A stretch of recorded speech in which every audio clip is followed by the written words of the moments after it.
What's up, ballers? Welcome back to the Next Up Ballers podcast, where we spotlight the ones building something bigger than themselves, the architects of access, the disruptors of outdated systems, the leaders who don't just talk about impact, they designed it. Today's guest is Chevonne Harris, founder and CEO of ThriveIN, a social enterprise equipping Black, Gen Z, and millennial women with the tools, networks, and the access they need to thrive in the workplace and beyond. She's also the Associate Vice President of Strategy at Ologie, a nationally published journalist with bylines in Teen Vogue, EBONY, Esquire, The Root, and HuffPost. And yes, she served in the United States White House Executive Office of the Vice President. So today, we're talking about power, proximity, positioning, and what it really means to build something that creates access for others. Let's hop into today's episode.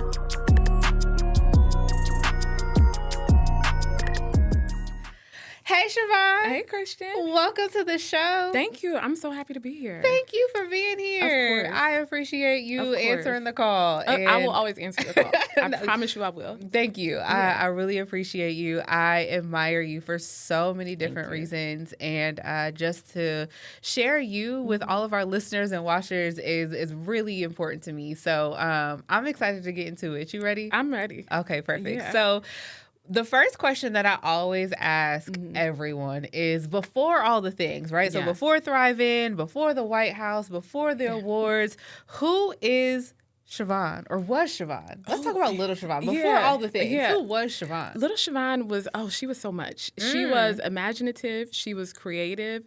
She was very shy, very doubtful of herself, but confident in knowing that she was smart. And so she knew when all else failed, my mind will carry me. And I've learned a lot from that as well. And she had big dreams. At one point, I was going to be a Broadway actress. Me and my brother, we would play Broadway shows, and we would always do the scene when Mufasa dies in The Lion King. Okay. And he would be Lion King is my Scar, and I would favorite movie. roll down the steps like Mufasa. I would write church plays and produce them. I always tell people I was low key the female Tyler Perry. It's drama. Yeah, and I'm sure we'll get into how all of those there's a through line through all of that. But I was just the innocence of a child and the blessing of being naive as a child. And so I thought all the things, I dreamed of all the things, I wanted to do all the things. And so it was a really beautiful time. Oh, so big dream. I want to let's stay there for just a minute. Yeah. So it sounds like you were incredibly outgoing, Okay, no, I saw some hesitation. Okay, so I'm a textbook introvert, and I'm also a textbook Gemini, and so I can go hot or cold very quickly. Oh, okay. And so the introvert in me, when I'm out in the world, so at school and things, I was voted most quiet in high school, and so in school I was very quiet. And at home, so had no idea you was rolling down the stairs. No one knew. No one knew. They're just who this girl in the background? And this smart little girl, can I see your homework? And at home and around family, I was very outgoing. I was always the goofball. My mother would call me her sunshine. And so it was where we feel safe, we bring our full selves. Yeah. Okay, so was that so? I think a lot of introverts can understand a part of that. Yeah.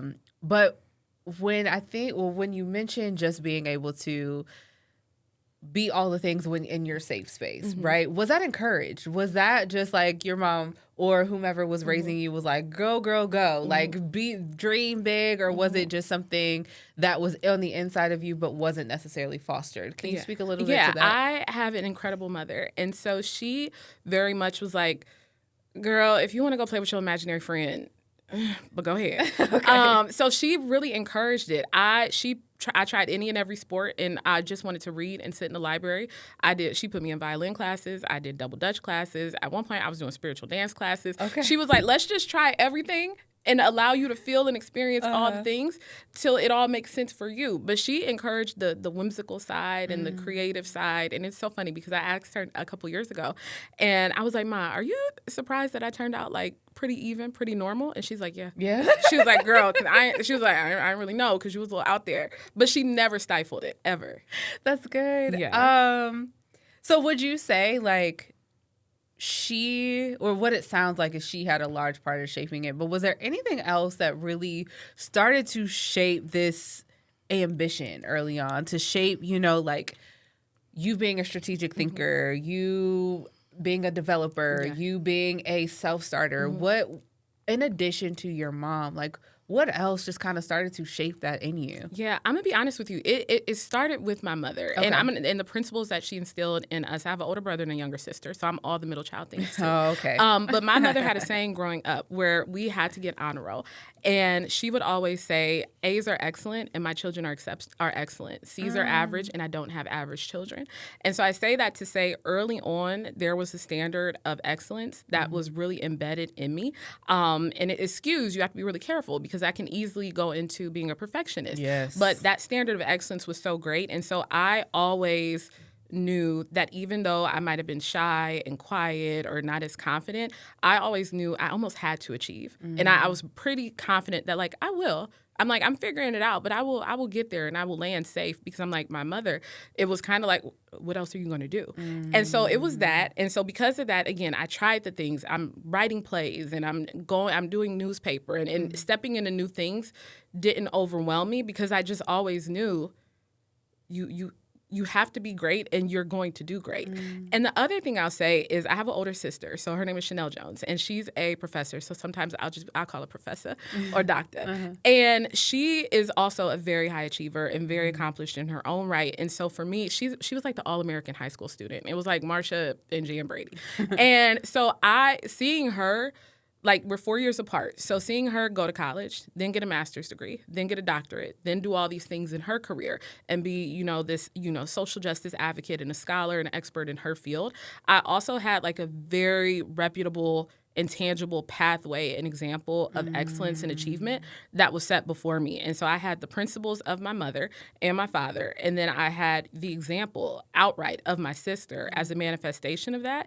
And throughout my journey, I'm sure we'll get into it, I saw other Black women who did. And so after a while, it just became like, I'm going to do it. It didn't feel so advantageous because it felt so normal for me to not just aspire, but to grasp it and to achieve. And that is such a blessing because a lot of people don't have that switch.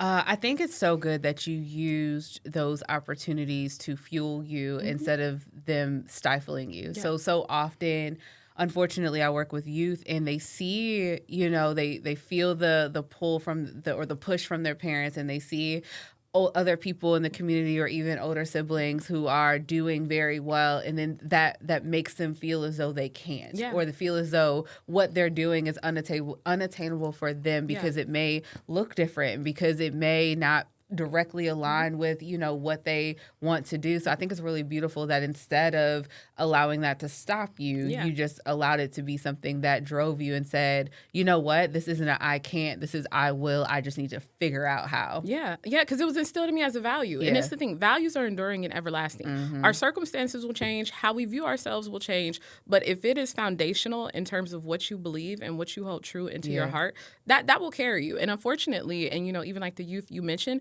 some people just don't have that implanted in them from early on. And so it is a skill and a mindset that can still be developed. But it is hard when you have to do that at 10 or 15 or 20 or 40. Or 30, right. Girl, because you might be 60 and figure that out. And so I empathize, but it is manageable, but it takes some work. Yeah, no, that's really good. And I think you having those values has really propelled you into so much success. So let's get into just some of the earlier moments of success. So you're from studying communications to earning your master's in journalism at Northwestern's. What does storytelling teach you about power? Storytelling taught me about power that as the observer, you are the truth teller. Being a storyteller, you're telling. You're not just capturing the story, you're amplifying it. And so within that, you are driving perception, you are driving influence, you are building trust with people. And so you are establishing a really firm and credible reputation. And when you do that with a standard of excellence and really know your craft, it can really take you places. And for me, again, I was very shy. It wasn't until probably my 20s, my first like professional job, that I started to come out of my box. And I'll tell you about that because that was a whole thing. And we're excited. But I love the pen. And I tell people my first love is the written word, because I could put myself in the background and the story leads. And there's such power in having your work speak before you when you don't have the words to speak about yourself. And so that was such a safe space for me, but it was also such a validating and empowering space. And, I think about it for me as a very shy, voted most quiet in high school. And so homecoming, I'm like interviewing like prom king and queen. And so in my little 16-year-old brain, I'm like, dang, I'm up in the mix, but I'm not up in the mix. But I feel like I'm up in the mix. And I'm writing, articles for our student newspaper and writing for Ebony and all these things. And so I'm like, it's validating, because it's like, even people see you and people are tuned into what you do, and people will notice your craft. Again, the words spoke before I had the words to speak about myself. And so it's storytelling. There's so much power in storytelling now more than ever. I really, and I want to highlight this, that how you may be perceived as others, or how you may even perceive yourself. So you've mentioned that you were quiet, and even both, voted most quiet in high school, and like that doesn't have to dictate your path. Not at all. Because it doesn't make sense, right? To say that I'm very shy and I'm very quiet, but then for communications to be isn't that wild? Your lane, right? And not just communicating, but storytelling, right? Like, and not just telling your story, right? Because that's a large part of storytelling. But being able to tell other people's stories, and I think that's kind of sometimes like a hidden gem or a hidden skill of introverts, is because you do a lot more observing. So then when it comes to the storytelling, we activate it. We are I done seen all the things. I know how this went down and how it goes and how to tell it. Like, girl, let me tell you. Listen, like, it's so funny, because I always say that one of my superpowers is, and I think this is actually like my leading superpower, is I do it anyway. And for why that has been so transformative for me is, in my younger days, when I was so scared, I took a public speaking class in undergraduate school, and I was like a sweating, stuttering, shaky voice mess. And I still did it and got a B in the class, and still started the business and all the things. And so it allowed me, doing it anyway, to get out of my own way, because I'm like, this is not my resting place. I'm achieving something bigger than myself. I knew I wanted to be of service and impact. And so I'm like, how dare I let my own inhibitions get in the way? It's like, girl, roll up your sleeves and do it. No, that's so good. And that I think that is the ultimate moment that a leader has to get to. Absolutely. It's like, I realize that I have something to offer to the world. How dare I let anything get in the way of what I was actually purposed and created to do, right? Like, I don't know if my voice or my story or, just how I even got here is going to empower somebody to do the same thing or activate them for what they were called to do. And I think about that often, is like, if I say no, what am I not allowing somebody else the space to do? Exactly. I'm always like, y'all, it's not about us. It really ain't. It's not about us. This whole thing is way bigger than us. I'm just a vessel. Yeah. I'm just here for a short time. Absolutely. But kind of a long time, God. Let it not be too short. Well, yes. Go ahead. But yes. Well, that is something we have to say. So graduation, and then let's talk about the White House. Yeah. That's just not something that normal people can just outright say, put on a resume. That's just not something that's not normal. I would love for you to talk about that just a little bit. Like, how did that happen? Yeah. What did that experience teach you? What surprised you? Like, talk about the things. It was such a random moment in my life. So I had graduated from undergrad, and I was in that in-between stage of like, okay, I'm working at a daycare and doing something while I figure out like what my real job is going to be. Daycare to the White House. Yeah, girl, listen. And because I was like, I have to make money. And my mom was like, I don't know where you're going to stay, but you're not staying with me. And so I'm like, okay. And so I worked at a daycare, and I was working at Old Navy. And back then I felt like I was balling. I had 2 jobs, and I'm like, okay. And I knew I wanted to work or go to grad school or something. And I had saw just something online posted about like a fellowship program at the White House. And I said, and it was the last day of the application. It was the last day of the application, and something hit me and said, just apply. And you had to write a letter around something you were passionate about. And so I wrote a letter to then President Barack Obama. It was 2009. So this was still his first term. Yeah. And I wrote about the HIV/AIDS epidemic and its impact on the Black community. And I just remember that I had one line like, Mr. President, the time is now to act. So then I get this email that says, I need your social security numbers. I need you to fill out this 100-page form. And then someone calls me from the Office of Communications and says, you've been accepted. You will be in the Office of Correspondence with the Vice President, which was then Joe Biden. And it was like, can you be in D.C. in like 3 weeks? Oh. And you're also not going to get paid. And it's like a 6-month program. And I was like, and my brother, his godmother lived in D.C. in Prince George County. So reached out to her and said, girl, can I stay with you? But like for free. And she luckily said yes. Oh, wow. And it was just one of those things where I said, I can't pass this up. Right. I'm just like, when will this opportunity come again? This wasn't an aspiration. This was a Hail Mary. And now it's here. So I think I need to go. Yeah. And so I'm out in D.C. I'm broker than broke. And it was such a beautiful time in my life because so the Office of Correspondence for the Vice President, my first day, it was one of his staff members' birthdays. And so Joe, the Vice President, had everyone come into his office. He's like sitting on the desk, passing out birthday cake. And, you know, whatever your political leanings, he is a genuinely cool guy. And so personable. And so he's just, hey, what's your name? I'm Joe, and shaking hands and everything.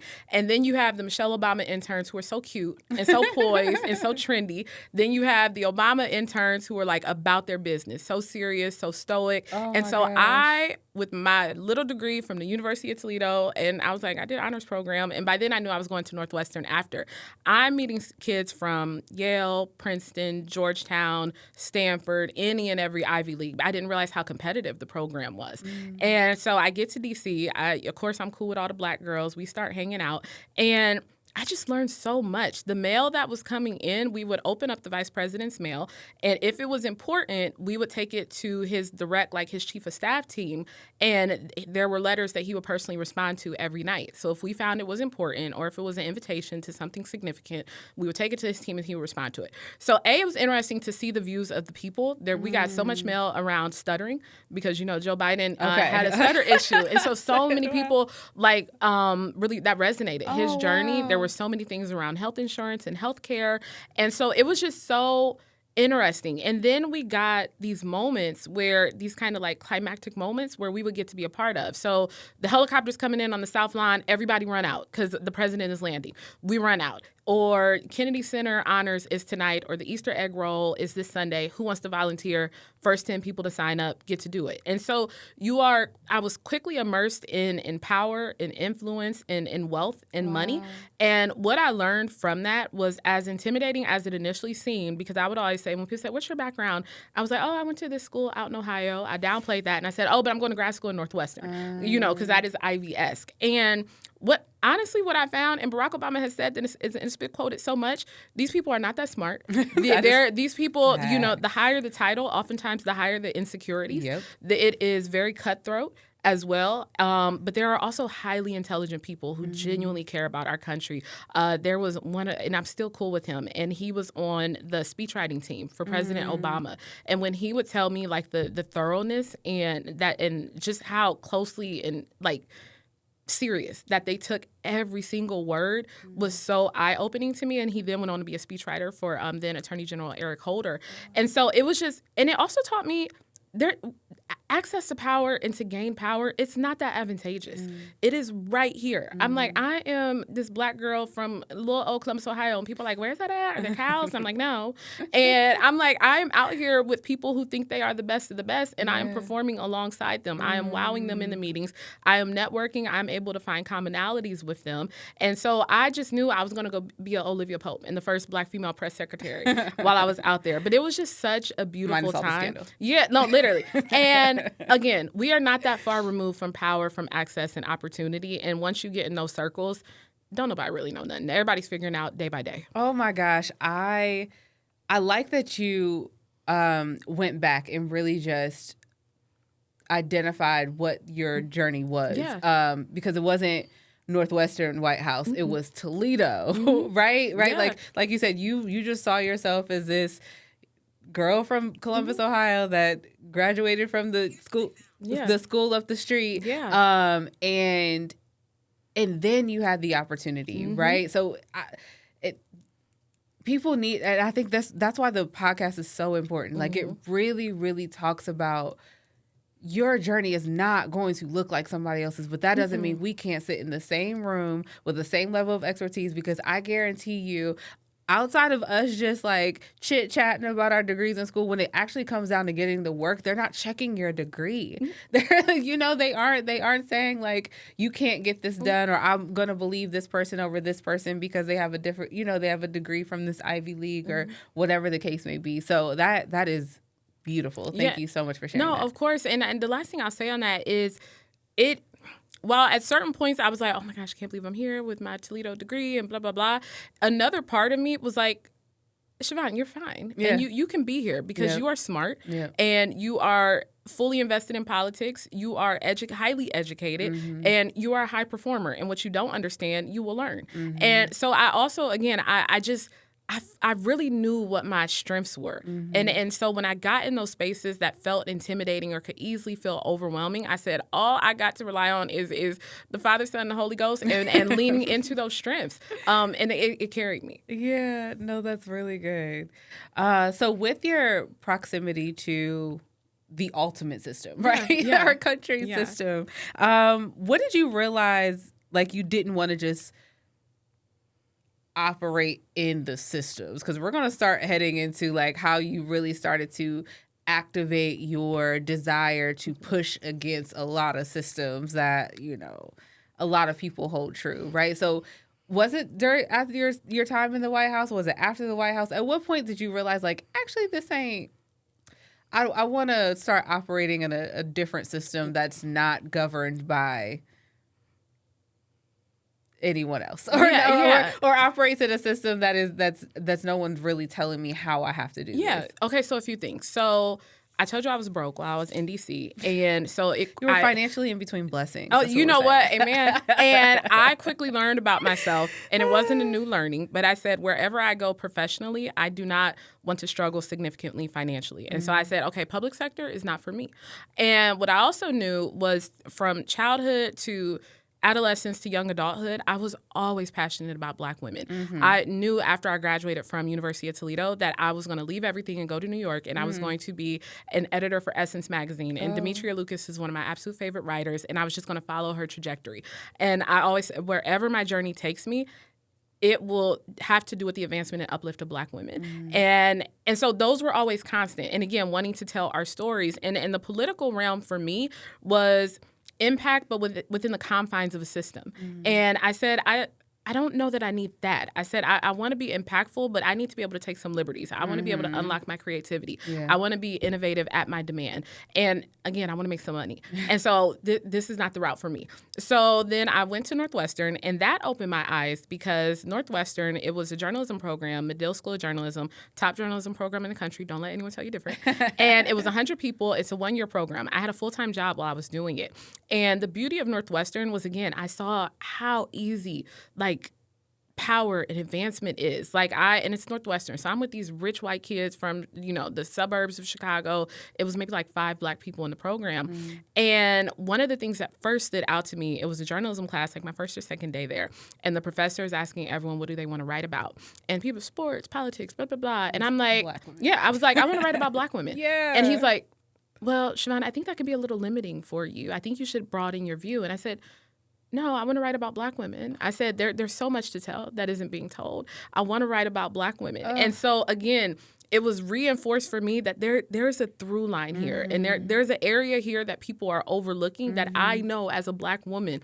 And all the Black women that I know, that there is something to be said here. And so I don't know. I stuck to what really I was passionate about, honestly. And that it carried me. And I didn't know where I would land. I didn't start out wanting to be an entrepreneur. I just said, as the opportunities come, I'm going to take it. And with each of those opportunities, my values, what I'm passionate about, where I was interested, all those things, I just kept figuring out, I can put it here, but where does it make the most sense? And eventually it took me to ThriveIN. But it took a minute. But again, I needed to create and be of impact and of service without anyone else's confines or limitations. Yeah. I didn't know what I wanted to do yet, but I'm like, I don't want to be boxed in in whatever I do. And I think, granted, I don't know what you've gathered from your entire story, but I do, when I hear stories, or even when I think about my own stories, we think about those like, why in the world did I go through that moments, right? And so with all that you've gained, when you were at the White House, I still would argue that there was a part of that you needed to go through, like, yeah, this ain't how I want to get the work done. Yeah, Like, I needed to see it up close and personal to know that, like, this is only solidifying what I actually want to do. I want to be around Black people. Yes. I want to be around Black women. I want to create. Yeah. I want to do the things. I love seeing how chess is played here, but I think I want to play it somewhere else. Right. And it's the thing with when you get opportunities like that, you take what you need and let go of the rest. Yep. And keep it moving. Chew the meat, spit out the bones. That's what I say. Exactly. Yeah, and seeing the opportunity as just like, this feels so left field versus like, oh no, this is exactly what I needed to happen to fuel me, exactly, and push me into purpose to when it gets hard, right? Because we're about to lean into entrepreneurship and leadership now, but you need those reminders of I saw how it works here. I have to actively, it is my desire, purpose, to actively move outside of that in order to make space for people who look like me and, who I experience, my friends and family, things of that sort, because I know I've learned it, and now I know what to do to ensure that we don't have to operate in that way to be successful. Yeah, and at minimum, if your brain can't get down to that deep, the saints will call it the still voice. Some people will call it discernment. Some people will say, listen to your gut. You know when you're in these spaces, if it's not your final resting place. You know. And so don't disregard that feeling. Right. Again, take what you need, throw out what you don't. Yep. So good. All right, so let's talk ThriveIN. Oh, I can talk about this all day. I know you can. And I, as someone who has gone through it and been a part of it, I'm excited for this part of the conversation because it's such a beautiful space. Thank you. It's such a beautiful space. So we're heading into just our court vision, our entrepreneurship, leadership, and legacy segment of the podcast. And ThriveIN was built. It was. It was built. It was crafted out of what you said just kind of got you here, your storytelling, the experiences that your own lived experiences, the experiences of other Black women in your life, the story, wanting to tell their story, all of that. But really tell the listeners and the watchers what ThriveIN is and the why from your mouth, because I could talk about it too, but talk about it. Yeah, so ThriveIN is a social enterprise where we are dedicated to the professional and personal advancement of Black women so we can thrive and work in life. And essentially, I always tell people, how can we get you to your goals without the burnout? How can we get you there where your confidence is intact? How can we get you there where you feel fortified to blaze a new trail?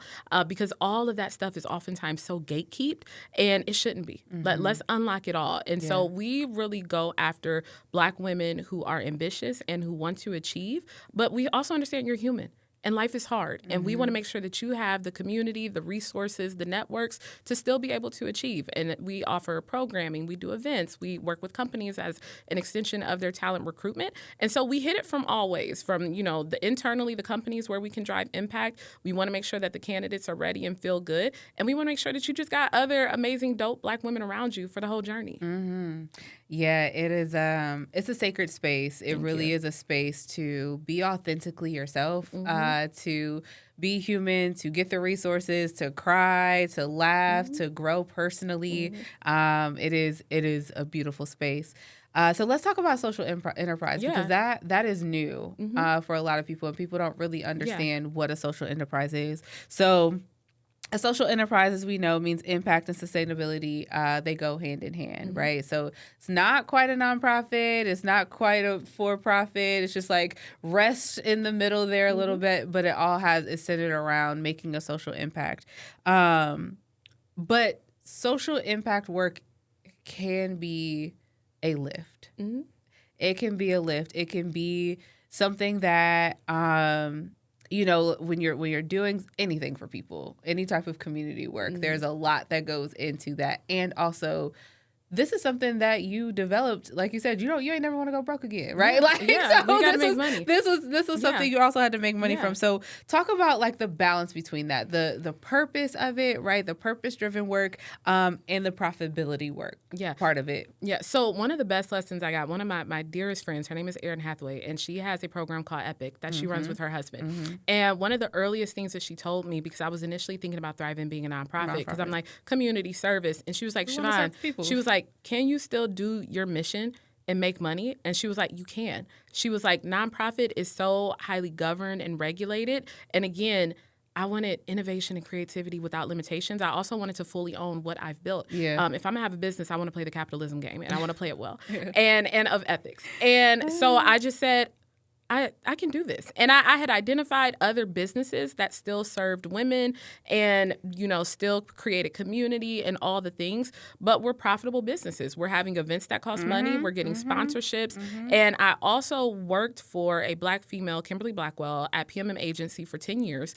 And a lot of it is a full service marketing agency. And a lot of our clients that we dealt with were corporations, but we would oftentimes do activations on behalf of like their multicultural divisions or business units. So I saw in a lot of different spaces, you can serve a very niche audience and you can empower them and provide resources for them and still make money and do business, because business should not be absent of that at all.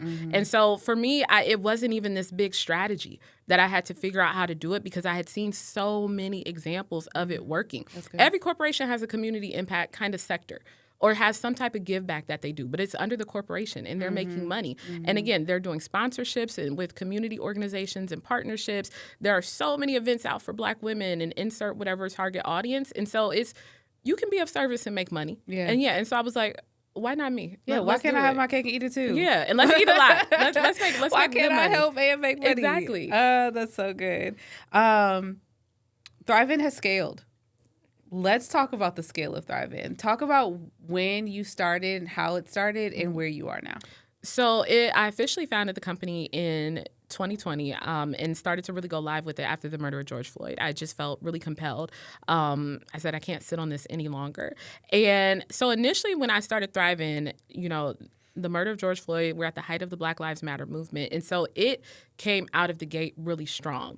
And I had the blessing of being naive as a business owner. And again, I had worked for a Black female business owner who was wildly successful. And I was doing RFPs, pitching meetings. I'm, as she's pitching sponsors and negotiating deals, I am right there alongside her. And so I was like, I can do this. This is fine. And so when I first started ThriveIN, I had really big plans for it. And those were manifesting, because also companies were like, I don't want to be racist. There's a lot going on right now. Big DEI boom. Yeah, exactly. Right. And so I very quickly I knew how to position my business as a marketer. And so I came out the gate and we were doing deals with White Castle and other corporations like very quickly. And so I really quickly saw, ThriveIN is meeting a business need in the moment. And we are helping companies solve for a business challenge in the moment. Companies want to and need to, out of necessity and fear of being canceled, need to look very inclusive and diverse. And we can be, if you're telling me this is truly something you believe in, we can be a partner with you to help amplify that in creative ways that are authentic to ThriveIN. Yeah. And so we started with the balloon expanded really big. And what ended up happening was I worked at a marketing agency. My background is communication, so I knew how to market and do strategy.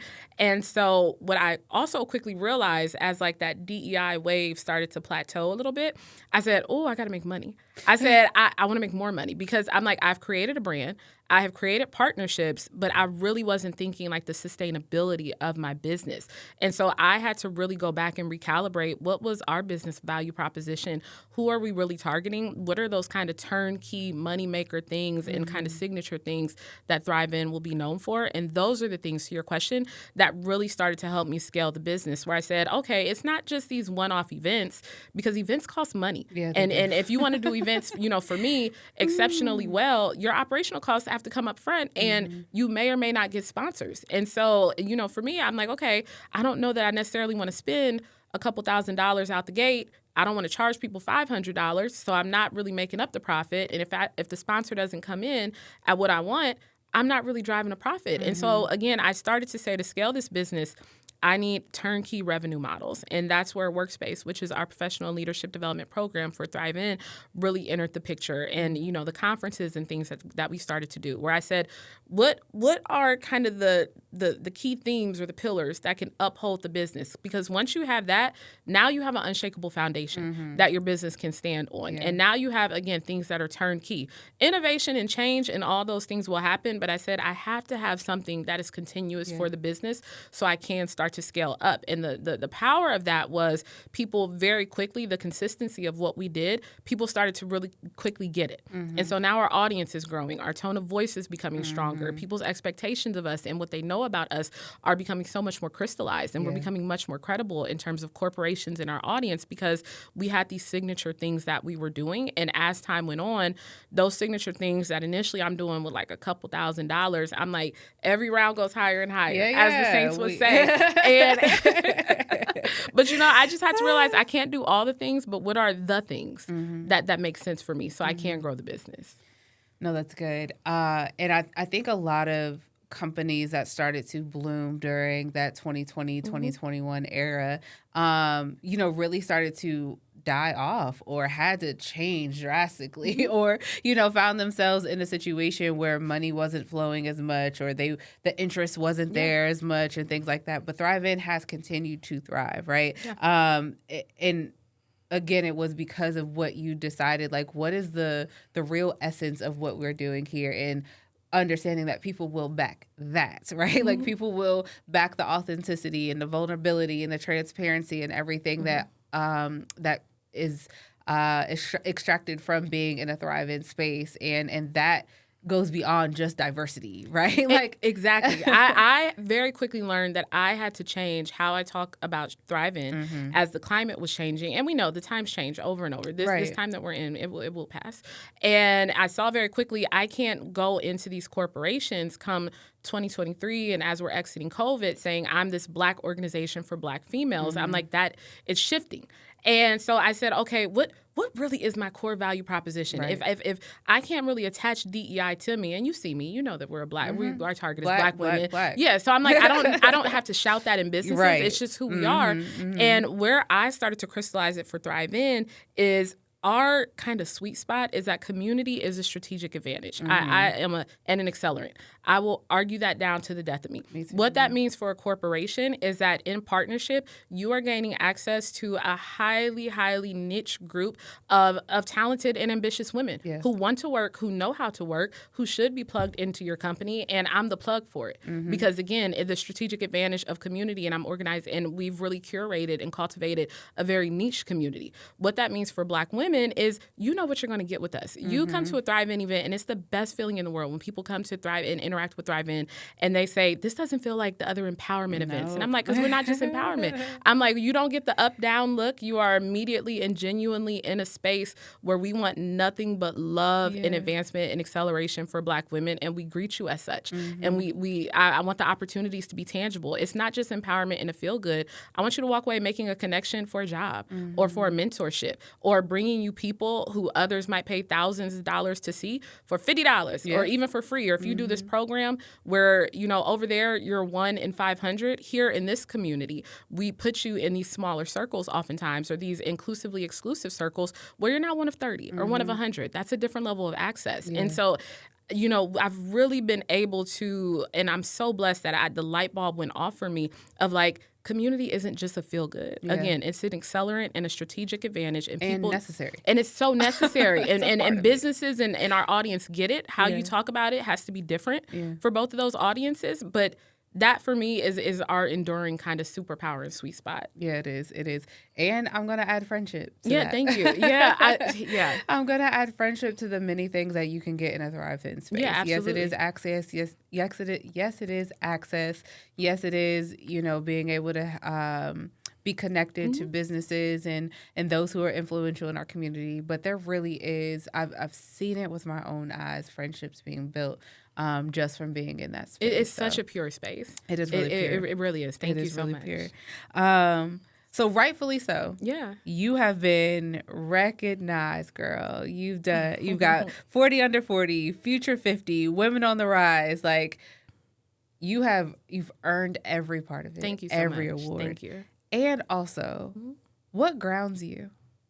As the acknowledgement comes in, as ThriveIN continues to grow and gains more notoriety, what keeps you grounded? It's a couple things. My ambition. Okay. Like, I have a vision for ThriveIN, and I'm like, I've only scratched the surface. And so I'm like, what you're not finna do is do this and think that this is done. The current. I'm so grateful. Get another award ready. Yeah, you know, big fish, small pond. I'm like, this is only like round one of where I see the business, and so that keeps me humble. Again, my faith and the lessons instilled from my mother. I have sisters and friends who will check me openly and honestly, left and right, and I love them for it, and they keep me humble. It'll be sometimes I'll be doing events. My friend will be like, Chevonne, we call it the Whitney sweat, where you have like some sweat right here, and they're like, girl, come here real quick. Let me just get you together. And so I will never get too big of myself. I promise you, with the community that I have. Yeah. And also, with access and exposure, there's so many lessons in being in environments that feel foreign. And working at from the White House to Northwestern, and even when I worked at PMM Agency, and at PMM Agency, I was around so many Black people with money and high titles and in close proximity with them. And what I saw was they have just as many insecurities as we do. They have just as many worries as we do.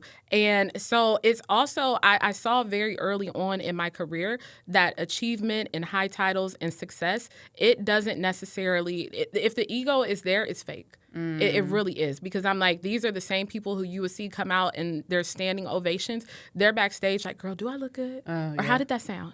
Or can you help me go over there? Or I'm like, girl, let me pull this skirt down for you real quick. And so I also saw very quickly, you don't get to be at the top and all your other insecurities and all the things that you worry about that they leave. They don't. Right. And so I'm like, I don't. I'm like, ego has no room in this. It really doesn't. I love that your ambition not only drives you, but it humbles you. Absolutely. And when you're able to lean into that, it's like, I can't even afford to even get too big for my britches, because this will humble me real quick. And we set up, and I'm like, I'm still bringing food in my car and supplies and everything. Exactly. And so I'm like, I do the work. I'm like, I'm not doing this to chase a title or clout. I'm doing it to move Black women forward. And within that, to do it earnestly and to do it of impact, there is no room for ego. There never will be. I love that. Last question before we head into just our quick play segment. So this is our legacy question. When you think about the women who go through ThriveIN, what do you hope they build 10 to 15 years from now because this space existed? Oh, that's such a good question. There's so many things, so I'm trying to narrow it down to one. You can give me two. Okay, perfect. Okay. Thank you so much. I hope that they see themselves through the lens of abundance. We get so many Black women who are, and I understand it as a Black woman, so much of life in the world just it every single day chips at our confidence and our self-esteem and our energy. And so we show up to spaces knowing that we're smart and we have what it takes, but we're tired. Or because we're seeing ourselves through the lens of the world or a broken home. We know something's there, but sometimes it's like, can I achieve that? Can I do that? Am I good enough? Do I even want that? There's so much doubt and skepticism about who we are. And so I really hope that Black women come into our space, whether through the lessons that they've learned or the people that they meet or the smiles that they get, that they leave knowing like unequivocally, like, I want you to see yourself from the lens of the best of yourself. Like, I want you to live life and I want you to dream not from a place of lack, but from abundance. Sometimes you're not who you think you are. Like, and I want you're better. And I love that if you can come into my space, I can show you that. And I can show you what you can be. Or, you find the power and the courage to articulate your fears. And someone is like, let me cancel that right now. Or let me show you, girl, you have everything that you need to thrive. And I'm going to actually tell you exactly how to do it and give you an email of someone who can help you do it. If you're ready, tap in. And, that's a different level of perspective. We're opening up and unlocking a different sense of self. And I just think for us as Black women, there's so much happening in the world, and it always will be, and we all know the Malcolm X quote of where, Black women rank on the totem pole. But if we just really start to dream and see ourselves through a lens of abundance and of overflow, it's revolutionary. Yes, and that's is. not just impacting at that point how you show up for work. That's impacting how you wake up. That's impacting how you interact with your husband or with your partner and your friend circles, what you say to yourself.